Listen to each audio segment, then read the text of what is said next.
There's something heavy about that phrase. A hunter must hunt. It sounds simple, almost instinctive, but when you stop to think about it, it carries the same weight as the duties we all face in life.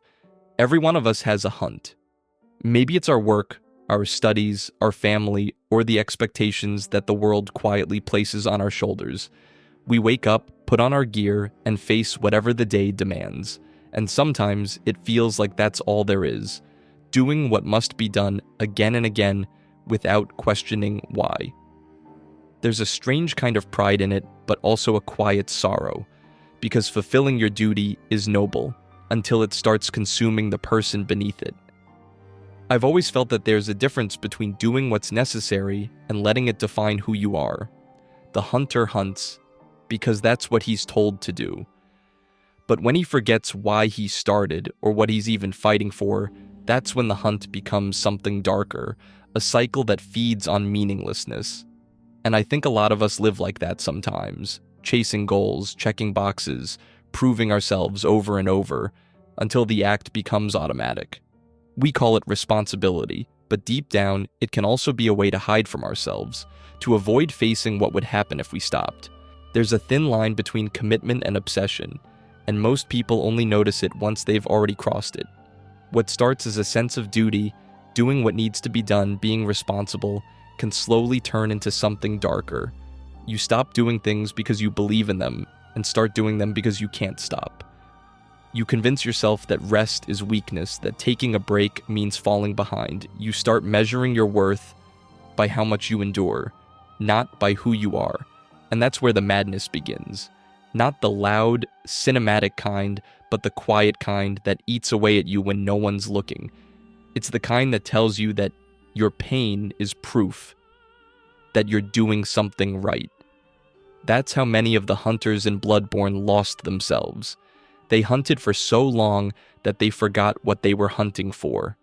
They became beasts in their own way, not because of the blood, but because of the obsession. They stopped seeing meaning in the hunt and started doing it out of habit, out of fear of stopping. In real life, it's not that different. Someone spends years chasing a promotion, studying nonstop, or dedicating everything to a single goal, and when they finally reach it, they feel nothing. Because somewhere along the way, they became what they were chasing. The duty that once gave them direction has now taken away their reflection. That's what happens when the hunt becomes your whole world. You forget to look up and see that life exists beyond it. The most haunting part of Bloodborne isn't the monsters. It's the realization that most of them were hunters once. People who lost themselves to the very thing they devoted their lives to. They believed that if they just kept going, if they just hunted one more night, they could make sense of the nightmare. But obsession doesn't lead to clarity, it leads to blindness. And that's what happens in real life when we define ourselves only by what we do. You see it in people who can't disconnect from work, who can't rest without guilt, who forget that they're allowed to simply exist. We tell ourselves that we're being disciplined, but sometimes discipline is just obsession wearing a mask of virtue. You can't live your whole life in survival mode and expect to stay sane. The mind needs silence, the body needs stillness, and the soul needs meaning. But the hunter who never stops hunting forgets all of that. He becomes trapped in a loop of endless motion, thinking he's making progress when he's only running in circles.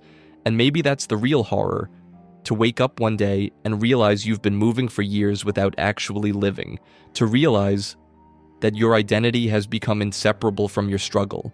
That's the madness of the hunt, when purpose turns into prison. One of the hardest things to accept is that you're not just one thing. You're not just your job, your goals, or your responsibilities. But the world keeps trying to convince us otherwise. It rewards those who sacrifice everything, who turn their passion into their entire personality. You're praised for dedication, even when it's destroying you. But being devoted to something shouldn't mean erasing yourself for it. In Bloodborne, that's what happens. The hunters lose their names, their memories, their humanity. All that remains is the title, Hunter. And in life, we often do the same thing. We become the worker, the student, the caretaker. We let one role define our entire existence, but you can't build a full life on a single foundation. When that one thing cracks, when the job ends, the dream changes, or the people you care for move on, what's left? You have to remember that identity is not meant to be static. You can evolve, rest, redirect. You can be someone who cares deeply about their work and still know when to close the door and be something else. Because if all you ever are is the hunter, then what happens when the hunt ends? Or worse, when it never does? In Bloodborne, no matter how many beasts you slay, the night never truly ends. It's a world trapped in repetition, a cycle that feeds on itself.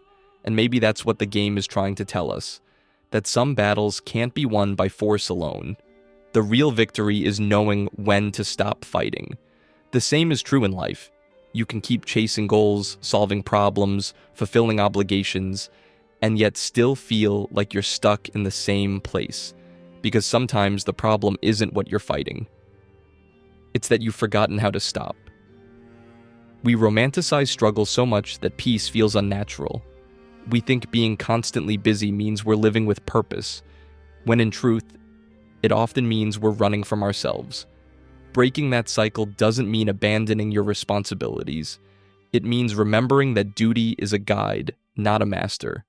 It's doing what must be done, but refusing to let it define every corner of who you are.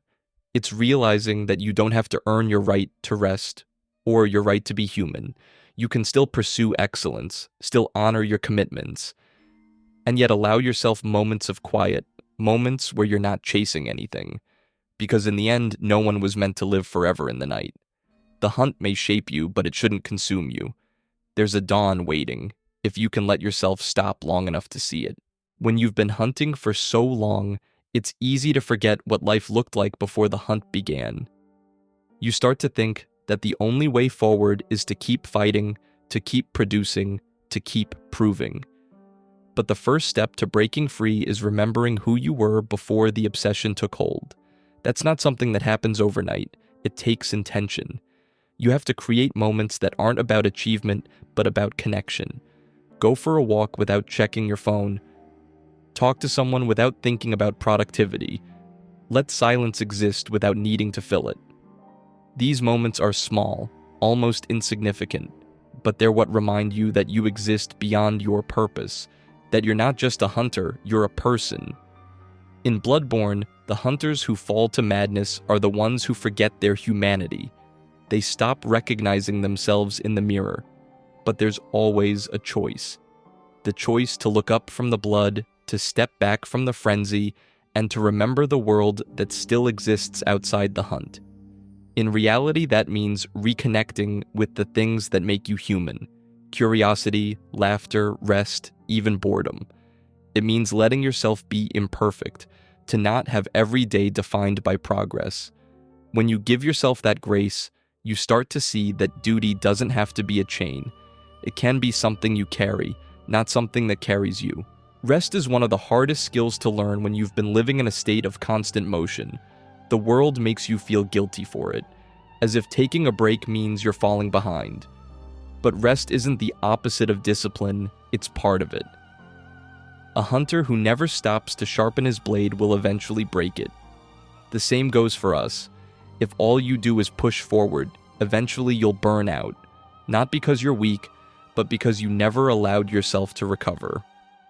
Rest isn't about laziness, it's about sustainability. It's what allows you to keep going without losing yourself. Sometimes rest doesn't look like sleep. It looks like setting boundaries, saying no, or choosing something simply because it brings you joy. It looks like leaving a task unfinished because you know you need to breathe. It looks like not tying your worth to how productive you are. Those moments of pause are where you start to rebuild balance. The hunters who survive the longest are the ones who learn when to step back, when to sheath the weapon, even with beasts still roaming the streets. In life, that means accepting that there will always be more to do, but you won't always be here to do it. So take the time to live while you can. At some point, you have to redefine what purpose means to you, because if your sense of purpose only exists through suffering, it will eventually destroy you.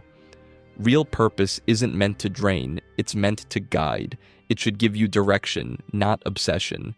You can still have goals, still care deeply, still chase excellence, but not at the cost of your sanity. The trick is to let purpose coexist with peace. That means building a life that has more than one source of meaning: relationships, creativity, curiosity, rest. So when one part falters, the whole doesn't collapse.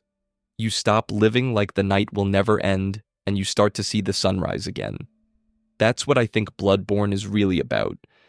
It's not just about killing monsters, it's about facing the part of ourselves that mistakes obsession for meaning. It's about learning to keep your heart intact while doing what must be done. Because yes, a hunter must hunt, but not every moment of his life has to be a battle. Sometimes the most important thing you can do is lower your weapon, look around, and remember what you were fighting for in the first place. That's where duty ends and life begins.